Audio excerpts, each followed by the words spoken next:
Zachary Tyler Smith.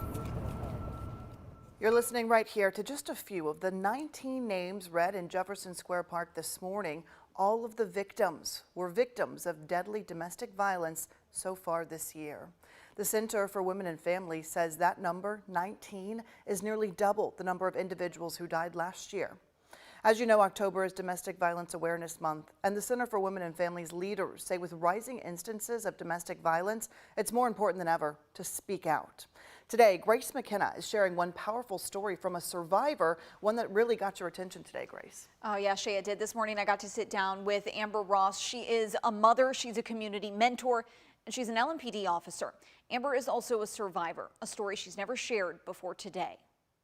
Officer Amber Ross shares her heart and her life with the community. I'm a people person, so I love that part of the job. But Tuesday, she's sharing one part of her story for the very first time. I am a person who God has made to tell their story. In 2015, Ross met the man who would become her abuser. I'll never forget the first time he put his hands on me. July 3rd of 2015. For 5 years, there were days she didn't think she'd make it out. They make you feel like you are the lowest of the low, and they know what they're doing.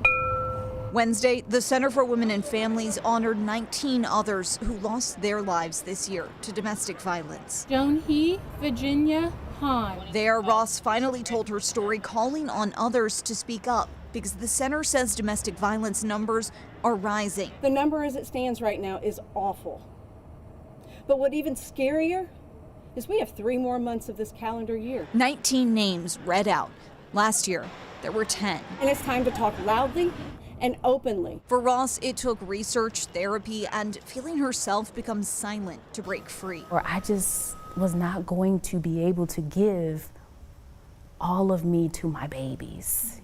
And they deserve more. Silent is something she won't be anymore for herself or for others, like the woman she met on her first domestic violence call after leaving her abuser. That incident will forever be with me, and I am thankful that I was there that night for her. Now Ross says she's back in her body with her children and in her community. You can speak up, you can speak out. You don't have to remain silent. Her voice rings out, so others will too. As the Center for Women and Families honored victims, they also reminded people of what community members can do, advocating, speaking about domestic violence, and giving resources to people in your life who may need help. In the studio, Grace McKenna, WHAS 11, on your side.